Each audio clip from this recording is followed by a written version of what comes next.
আজ যেন মানুষের ঢল নেমেছে মনু মিয়ার বাড়িতে। আশপাশের 10 গ্রাম তো বটেই, এমনকি দূর দূরান্ত থেকেও মানুষজন ছুটে এসেছেন অতি সাধারণ এই ব্যক্তির জানাজার নামাজে। জীবনভর বিনা পারিশ্রমিকে 3000-এরও বেশি মানুষের কবর খুঁড়েছেন মনু মিয়া।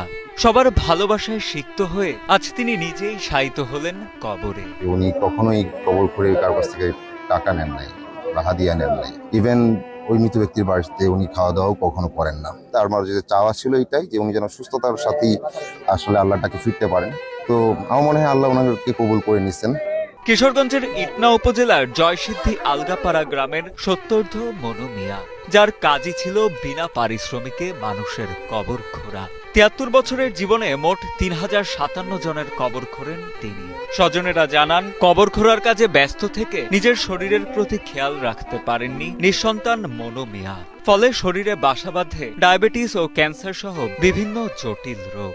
শারীরিক অবস্থার অবনতি হলে গত 14 মে তাকে ঢাকার একটি হাসপাতালে ভর্তি করানো হয়। সেখানে চিকিৎসা শেষে কিছুটা সুস্থ হয়ে বাড়ি ফেরার পর 28 জুন সকালে শেষ নিঃশ্বাস ত্যাগ করেন তিনি। আমার ভাইয়ের ছেলে মেয়ে নাই, আমরা দুইটা ভাই। আমি বড় হ্যাঁ ছুটু।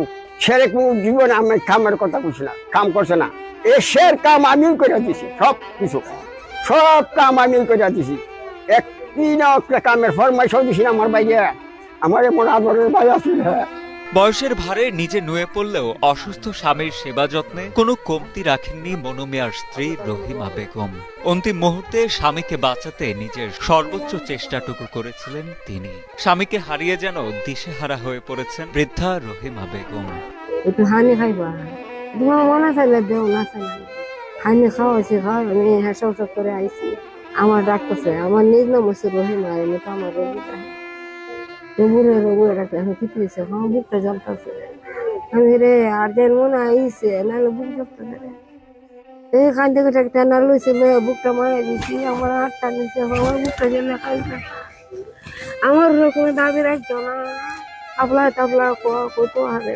এলাকায় মনু মিয়া পরিচিত ছিলেন শেষ ঠিকানার কারিগর হিসেবে। স্থানীয়রা জানান, জীবনের পুরোটা সময়ই তিনি উৎসর্গ করেছিলেন মানুষকে শেষবারের মতো বিদায় জানাতে। নিঃস্বার্থ মানুষটি বিনা পারিশ্রমিকেই মানুষের দাফন কাফনের কাজ করতেন বলেও জানান তারা।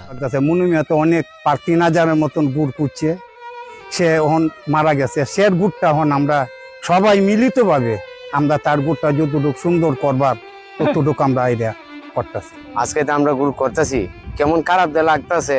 আমরা এটা